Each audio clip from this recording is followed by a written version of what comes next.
Hello Basement Programmers, and welcome to the Basement Programmer YouTube channel. This is Tom with basementprogrammer.com.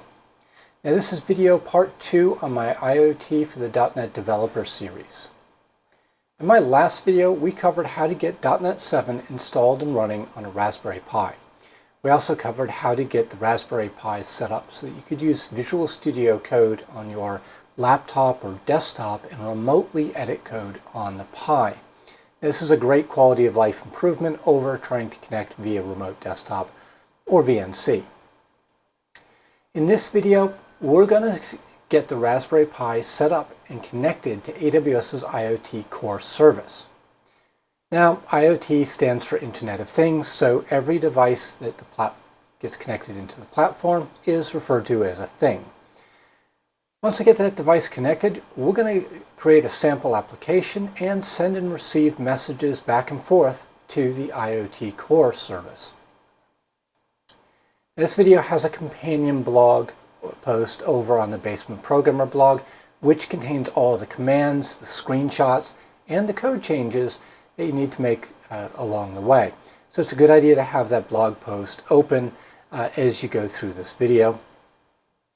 All of the sample code available for this series is available up on GitHub, so you can go there and have a look. That's going to be github.com/basementprogrammer. If you find this video useful, please hit the subscribe button. It really helps to let me know I'm doing a good job at giving you the content that you want and need. As always, if you have any feedback for me, feel free to drop me an email. It's Tom, that's T-O-M, at basementprogrammer.com. Right, let's get to it.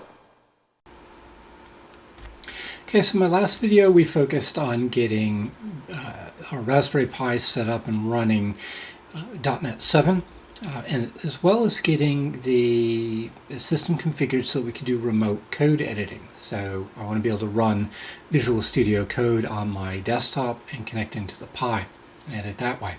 Just makes it a little bit easier than doing a remote session into the Pi. This video we're going to go to the next step, and that's going to be to configure the Raspberry Pi to connect into AWS's IoT Core service. So we're going to create this device as a thing, we're going to get it all registered, and we're going to get communication messages flowing from the device to the IoT Core service and back down. We're actually going to set up the application to kind of retrieve messages as an echo service as well, just so we make sure that all connectivity is working both ways. Now there's two ways you can connect into AWS's IoT service. You can use one or both. The first way, and the way we're going to explore in this video, is MQTT, which is a message queuing protocol. And the other is using AWS's device shadowing technology. We're not going to cover that in this episode. The February episode of the Basement Programmer podcast, I'm going to talk a little bit more in depth about the two methods of communication and where you might opt for one or the other. So certainly tune in for that discussion come February. All right, so the first thing we're going to do here is I'm going to connect into the AWS console, and I'm going to go into the IoT Core service. Now, IoT Core is the sort of ground floor for doing anything with IoT. There are a whole selection of IoT services that kind of fall under the branch of AWS IoT, or Internet of Things. But IoT Core is really that first stop where you want to get your devices registered and up and running. Everything else kind of flows on from there. Okay, so in here at the IoT console, I'm going to go to Devices and Things. And you can see I don't have any things registered. So any device that you have connecting into it is going to be called a thing. Things can be any form of devices. They can be Raspberry Pis, they can be Windows laptops, they can be custom system on a chip boards, etc. What I'm going to do is I'm going to go create a thing, and I'm going to create a single thing. Now there's an option here for create many things. If you were going to be deploying a lot of IoT devices at once, so if you've moved beyond your initial prototyping stage, you might want to go here to create many things. But for our purposes for today, create a single thing is where we want to go. And I'm going to click Next. Now, I'm going to need a name for this thing. I'm just going to call it .NET Test Thing. There's some additional attributes here that you can use, and this really sets properties on the record so you can use it later on to be able to extract data. So I might have thing types that are, say, water level meters or pumps or something like that. And I can set all those features here in these additional configurations. I don't want those now. And device shadow. So I would enable this if I was going to use the virtual device or the device shadow. I don't need it for MQTT topics, which is the method I'm using right now. So I'm going to leave that the default and hit Next. Okay, when we start communicating between devices and the AWS IoT Core system, we don't use usernames and passwords, obviously, because most of the time there's not a user that logs into these devices. So certificates is the method of identification. Here we have the option to allow AWS to automatically generate a certificate for us, and that's what I'm going to use here. There are other potential options for different certificates, and again, if you were doing this more in a production sense, you moved beyond the prototyping, you might want to investigate those options. But for our purposes here, we're going to leave the auto-generate option. Okay, and we need a policy. Now the policy is going to govern what the thing is allowed to do. So these are going to be permissions like, can I publish, can I subscribe, can I connect, things of that nature, and what am I allowed to connect to. So here you can say I have no policies.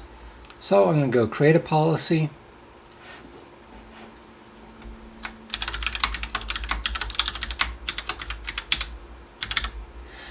And now I've got some options here. I can either do a build policy functionality, or I can swap over to JSON. Now, the policy that I'm going to use right now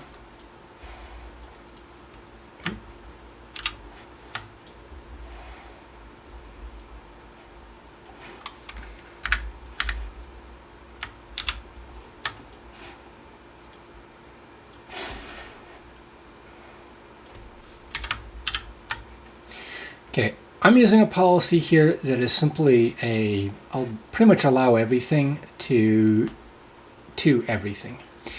Now, this is really a bad policy to use, and you would not use this in production. I'm only doing this because this is a short-term sample that I'm doing just to illustrate how to get moving. When we move on from this example and we start dealing with devices for a project, we're really going to want to narrow down these security settings. So we're not going to want to use an all resource, a star. We'd want to be very specific to topics that we're allowed to interact with. So I'm going to create this policy here that simply allows us to connect into everything. I'm going to call it the .NET Test Policy. But as I said, beyond a very short-term prototyping stage, you would not want to have this wide open policy. I'm going to go create, and you can see I get dropped. So I can see here my list. I get dropped back to my list.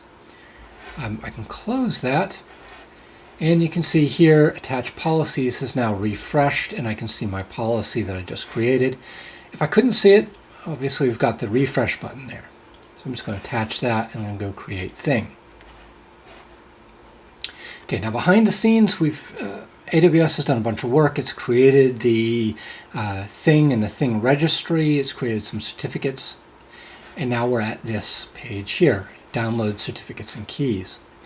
It's an important thing to understand. Some of these items here, especially your keys, you will never be able to download again. So you need to download everything at this page right now. Okay, so I'm going to download the device certificate, keep. I'm going to download the public and private keys, and I'm going to download the Amazon root keys.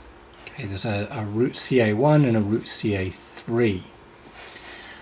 So I've downloaded 1, 2, 3, 4. I've downloaded 5 items to my local computer. Make sure you get all 5 items at this stage before you hit done.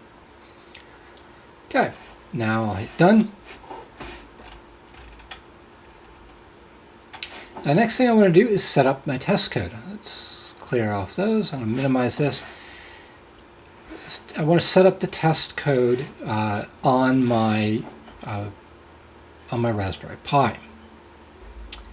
So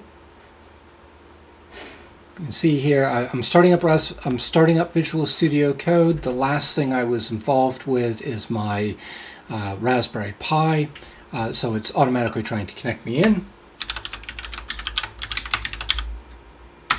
So it's going to ask for my password to get set up and connect in, and that's going to SSH into the Raspberry Pi, which is connected to the same Wi-Fi network here.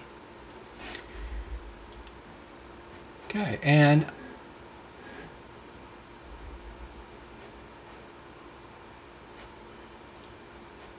oops, let's see, I want to browse, I want to open a folder.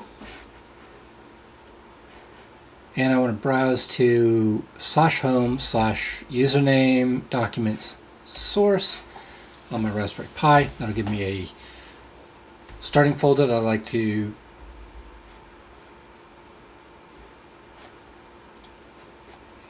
work with. And then I want to jump into the terminal here. So you can see terminal. And I'm in my source code directory.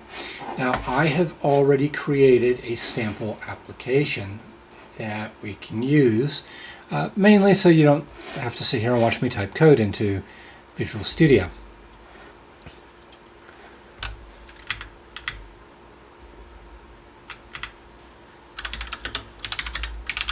Now the project is available at the Basement Programmer GitHub.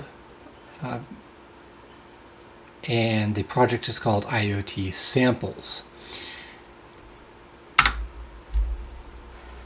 Okay, and I will provide a link to that. This video has a companion blog post over on the Basement Programmer blog. And the title of the companion is called "Connecting Your Raspberry Pi to AWS IoT." I will put a link to that in the comments in the description so you can get there. The companion blog post has all of the commands so you can easily copy and paste them and use that in conjunction with this video. So I try to make it easy for you to follow along. You can use the video, use the blog post, use them both. So what I've done is I've cloned the IoT Samples Git repo, and you can see up here episode 2, which is this video. There's no source code for episode 1, which was really just getting the Raspberry Pi set up with .NET 7. So you can see we're going to open up episode 2, and IoT Sample is the test project, and we've got this code here for the test client. Now the first thing we really need to do on the command line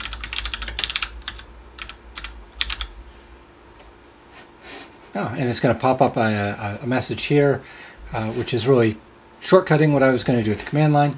It's going to tell us that there are some unresolved dependencies, and it's going to ask if we want to execute the restore command. So let's just hit the restore button.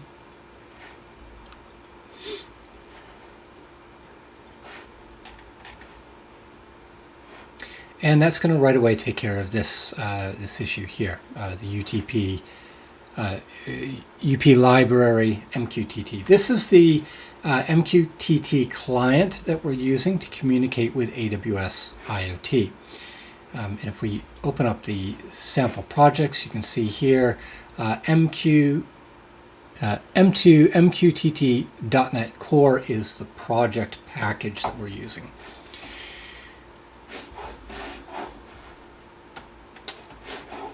Now, in the source code, there is a certificates directory. There is nothing in there currently. There's just a README file. Appears not to have anything in it. What we want to do is we want to copy all the certificate files that we just downloaded. So we'll go here to downloads, and you can see the 5 files that we downloaded. So there's the certificate, there's the public and private key, there's the Amazon root CA1 and CA3 PEM files. So what I want to do, I'm going to copy all of these. I'm going to drag and drop them over here to certificates. Oop. Drag and drop didn't quite work the way it should have.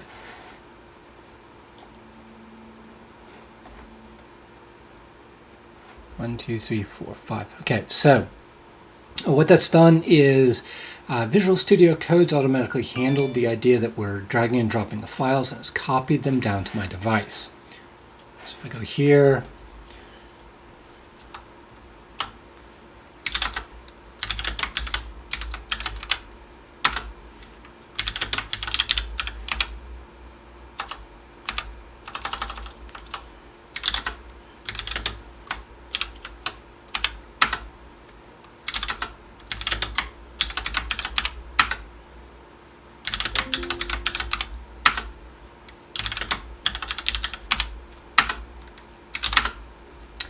okay, I can have a quick look, and I can see that the files have indeed been copied down here to onto the Raspberry Pi, which is good because we need these certificates to be there in order for our application to work. Okay, so I'm going to close that up.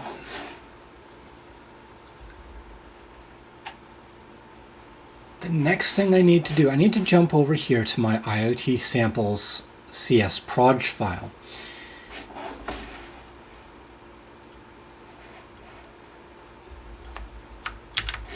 In order for our application to work the way it's been coded, I have to have those certificates copied to the output directory because I'm going to be looking for those.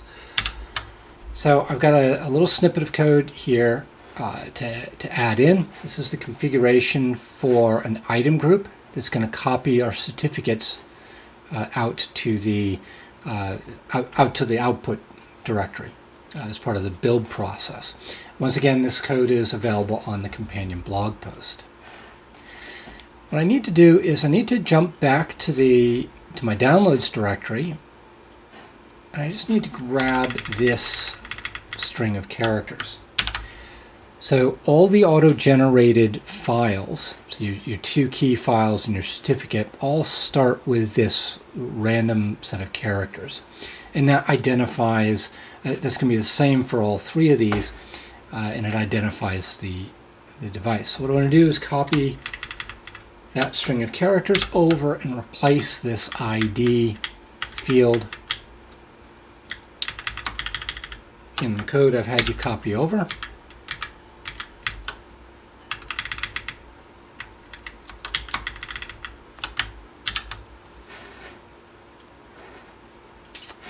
Okay. The other thing I need to do, so I'm just going to save that, and I'm going to close the project file and open the program.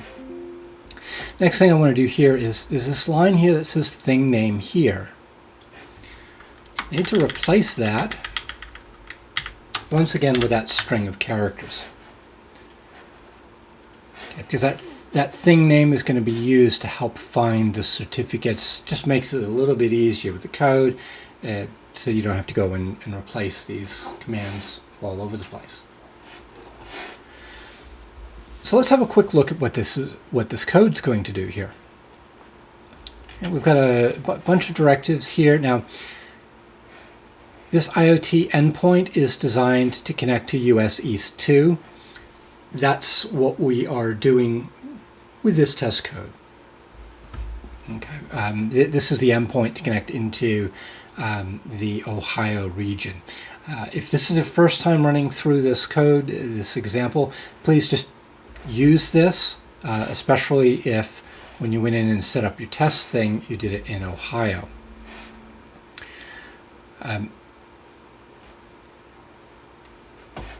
Which is what we've done here. It's all set up to go into Ohio. So we don't want to accidentally change that, or we won't get communication working. We've got the broker port. Just leave that alone. We've got a topic. Now, topics are the way that MQTT messages exchange data. Think of it kind of like a directory. So we're defining a topic here that's SDK/test/.net. What that is fairly arbitrary. It doesn't really matter for our purposes, but we need to know what it is in order to have, in order to be able to see all the communication going. Now, I've defined just a static message. We're just going to call it ping, so we can see the data going through. Client ID, we're just calling that .NET Test Client for the moment. That's fine. Again, fairly arbitrary. I've got some test code here that is, if we're running on Windows 32, just ignore that because we're not dealing with Windows 32 at this point. And then we've got loading up the certificates. Now, it used to be with .NET, if you were trying to interact with X509 certificates, you had to do a bunch of conversion. You don't have to do that anymore with .NET Core. We can simply take in the certificate, the device certificate here, and the private key, and pull that in to create our 509 certificate. And then we need the root certificate from Amazon. We're going to create the MQTT client, and we provide a bunch of details there. For the moment, you shouldn't have to change anything.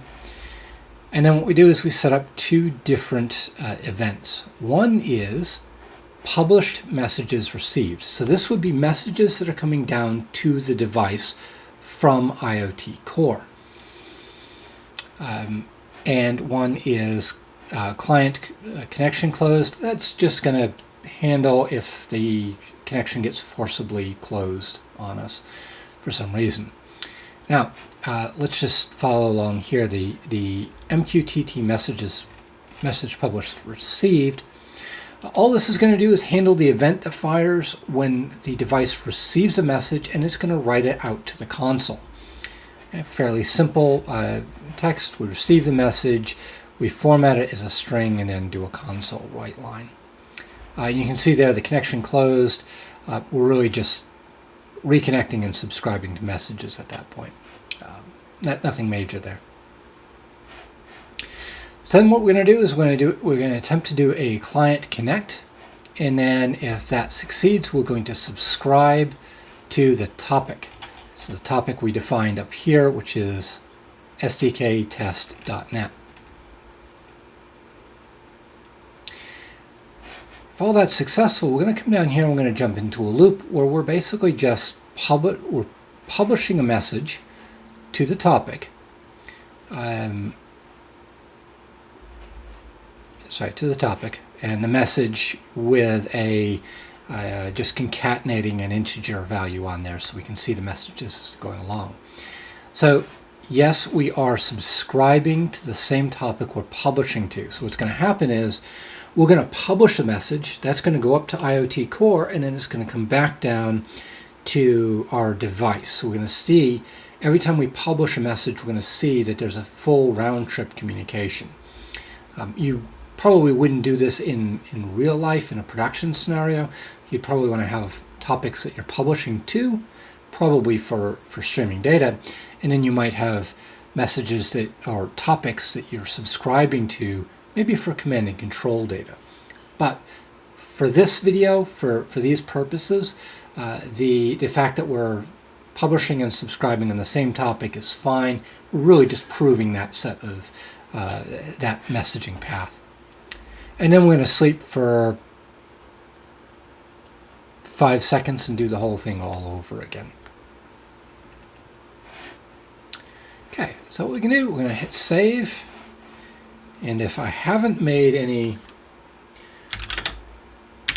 typo errors, I'm going to back up to, where our project is. So the CS project file, I'm going to do a .NET run. And so obviously that's going to go and build my project. Hopefully it's going to copy over, as long as my syntax is all correct, it's going to copy over my certificate files. And then hopefully it's going to start running. So there we go, publish. So we've published the message that says ping, and then we've in turn received it. And what I want to do here is I'm going to go up and I'm going to copy this SDK test.net. I'm going to jump back into the AWS console. Now AWS provides us with an MQTT test client here. So what we can do, I'm going to click there. I'm going to provide the topic name that I'm publishing messages on and click subscribe. Now right away, as you can see, as we're sending messages here, you can see the messages are appearing over here as well. So what that means is we've now got an IoT thing in the form of our Raspberry Pi. Quickly and easily it's set up, and it's now able to traverse messages over the internet to the IoT Core service for up on AWS using .NET. And it's fairly simple code. Now obviously the next time that we come in, we're gonna expand upon this a little bit and work on building up that use case. But for right now, we've proven we can connect to IoT Core and we can transport messages using MQTT and in a fairly low amount of code.